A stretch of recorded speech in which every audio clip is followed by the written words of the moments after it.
रीमा की बकरी। एक समय की बात है, एक छोटे से गांव में एक गरीब लड़की रीमा अपनी माँ के साथ छोटी सी झोपड़ी में रहती थी। उनके पास आजीविका चलाने के लिए सिर्फ एक बकरी थी। उसमें से जो दूध प्रतिदिन उन्हें मिलता था, उसे बेचकर उनका गुजारा होता था। दूध में से जो अतिरिक्त मलाई उनके बर्तन में लग जाती थी, रीमा हर 15 दिनों में उस इकट्ठा की हुई मलाई में से घी निकाल लेती और दूर गांव में बेचकर अतिरिक्त कमाई कर लेती थी। इस प्रकार उन माँ बेटी का गुजारा हो जाता था। एक दिन रीमा बकरी को लेकर घास चराने नदी पार लेकर गई। उसके हाथ में बकरी के दूध से निकाली मलाई से बना शुद्ध घी का डिब्बा भी था। उसकी बकरी वहाँ घास चर रही थी। रीमा को प्यास लगी। उसने डिब्बा एक पेड़ के नीचे रखा और पानी पीने नदी की तरफ चल पड़ी। कुछ देर में रीमा जब पानी पीकर लौटी तो देखा कि बकरी वहाँ नहीं थी जहाँ छोड़कर रीमा उसे गई थी। फिर उसने डिब्बा देखा तो वो भी पेड़ के नीचे नहीं था। रीमा बहुत घबरा गई। उसने बकरी को बहुत ढूंढा पर उसे नहीं ढूंढ पाई। जंगल में घूमते घूमते सांझ हो गई।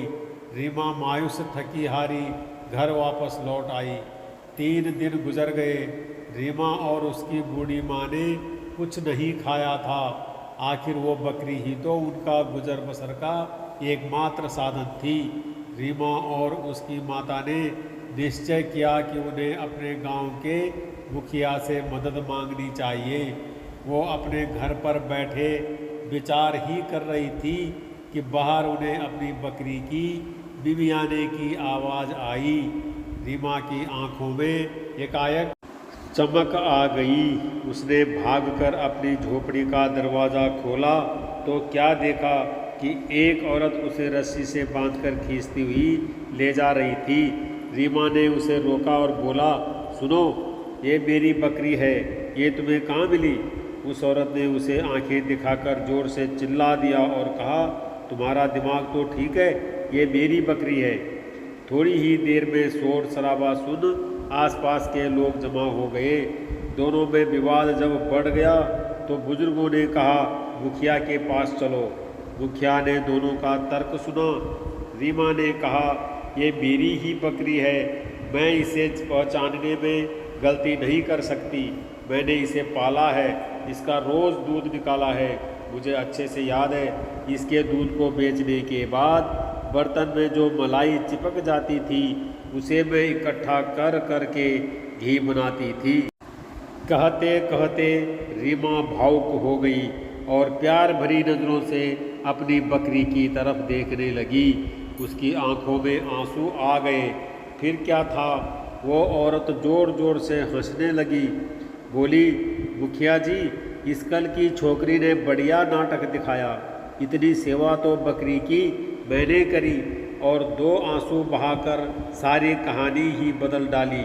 जरा पूछें, घी तो घर में रखा होगा जो बकरी के दूध से निकालती थी। मुखिया जी ने रीमा की तरफ सवालिया नज़रों से देखा। रीमा स्तब्ध सी खड़ी थी। उसके पास इस बात का कोई जवाब नहीं था। चतुर औरत ने अपने झोले में से रीमा का शुद्ध घी का डिब्बा निकाला और मुखिया जी के सामने रख दिया और मन ही मन मुस्कुराने लगी। रीमा और उसकी माँ समझ गई थी कि ये उस दुष्ट औरत की पूर्व निर्मित योजना थी। वो दोनों हताश होकर रह गई। मुखिया ने थोड़ा समय गहन विचार किया। फिर उन्होंने अपनी उंगली से अपनी अंगूठी उतार कर अपने नौकर को दी और कहा, घर के बाहर जो कीचड़ से भरा नाला है उसमें डाल दो। नौकर बाहर गया और कार्य कर दिया। अब मुखिया जी ने रीमा और उस औरत को कहा, तुम दोनों बाहर नाले में से मेरी अंगूठी ढूंढ लाओ। जिसने ये काम कर दिया, ये बकरी और अंगूठी दोनों उसको दे दी जाएंगी। रीमा और दुष्ट औरत दोनों बाहर गई और नाले में प्रवेश कर अंगूठी ढूंढने लगी।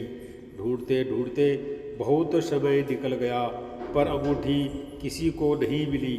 जब दोनों थक हार के कीचड़ में से निकली तो उनके हाथ पैर सब गंदे हो चुके थे। मुखिया ने दोनों के लिए एक एक लोटा जल मंगवाया और दोनों को उसी पानी से साफ होकर घर में आने के लिए कहा। अब दुष्ट औरत तो दुविधा में पड़ गई।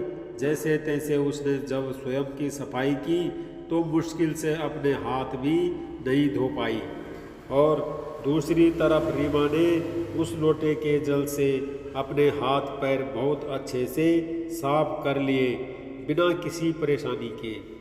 जब दोनों औरतें घर में प्रवेश हुई तो देखते ही मुखिया ने रीमा की तरफ इशारा करते हुए कहा, ये लड़की सच बोल रही है, इसे इसकी बकरी और घी दे दो।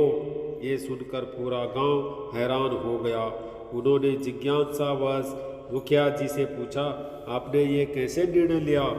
मुखिया ने कहा, जो इंसान एक इतने से जल से अपना पूरा शरीर साफ करने की जुगती रखता हो उसी को बर्तन पर लगी मलाई को इकट्ठा करके घी बनाने की कला और धीरज हो सकता है।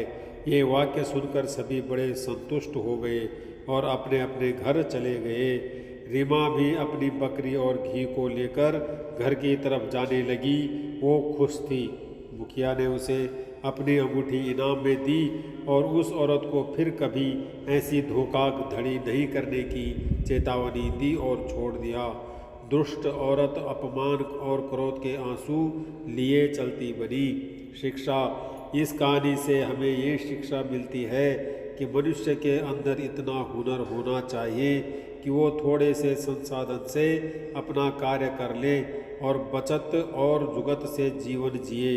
कर्म और गुण कभी न कभी जीवन में अपना प्रभाव जरूर दिखाते हैं।